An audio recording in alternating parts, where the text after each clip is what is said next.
Emmanuel Ness, the chair of your political science department, said he supports, quote, resistance by any means necessary, which includes violence. How can you say those statements that you support your Jewish students? Shut up and get out of here. Gentleman will suspend. Gentlemen will suspend. Get out of here, you loser. Come on. By the way, to be clear, I hold you all responsible for this. It is the attitude that you have allowed on your college campuses that make people think that this is okay. That is why this happens, because you have someone like Emmanuel Ness that says resistance by any means necessary, and I assume this person still works at your school. Is that correct? Microphone, please.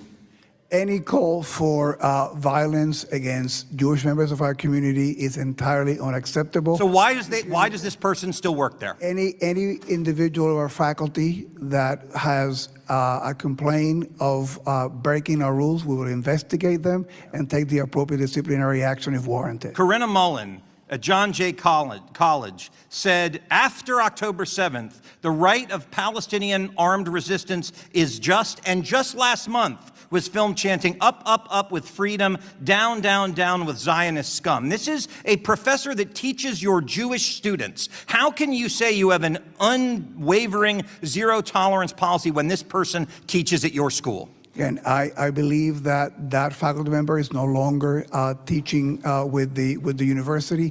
Any call for violence, any call for supporting Hamas or terrorism is entirely unacceptable, and we made those statements several times. It seems that the majority on this committee is eager to continue enabling this administration's repressive agenda. President Trump's attack on civil liberties and academic freedom are well documented. While Republicans continue their charade, new information about the Trump administration's policy of ideological deportations is coming to light. Last week, a senior ICE official testified in court that the agency is using the website Canary Mission to target students for deportation. Canary Mission is an anonymous site that blacklists and doxes individuals, charging them with anti-Semitism through little evidence or zero due process. It has long been criticized for its McCarthyism tactics that surveil students, repress speech, and instill a culture of fear across campuses.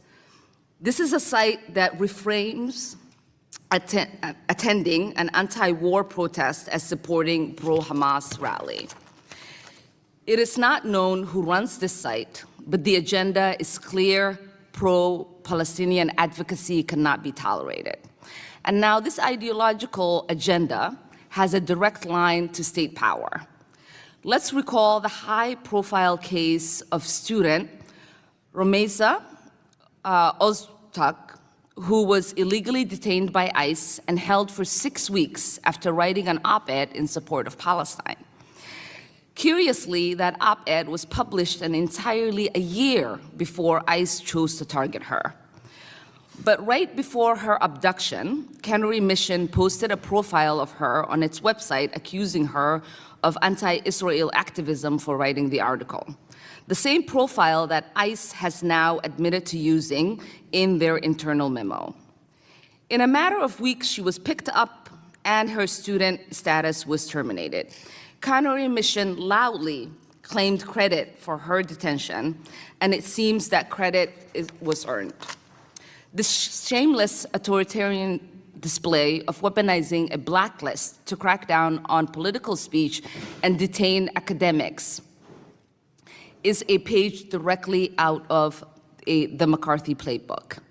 President Cropes, Chancellor Rodriguez, and Chancellor Lyon, this question is for the three of you. In the light of these escalations, with students facing detention, deportation in retaliation for their clearly protected speech, how are your campuses protecting students who are exercising their First Amendment rights? We have free speech policies that are crystal clear. And in fact, we've clarified them over time to permit speech. We don't permit any violence with regard to the promotion of any particular viewpoint. And we try to act on violations of those policies quickly and fairly. Thank you, Chancellor Rodriguez.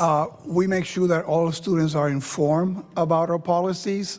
We want students and all the members of our community to exercise the right to free speech, but they have to do it abiding by our rules and regulations.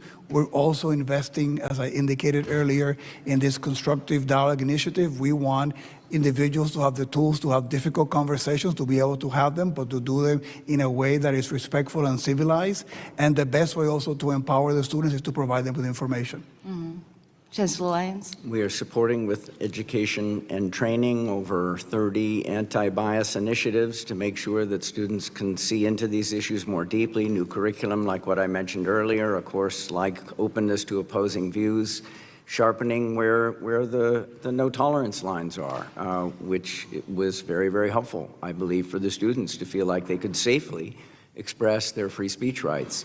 And at what stage, to the three of you again, will you intervene when students are being doxxed? We've seen fans in front of your campuses with students being doxxed.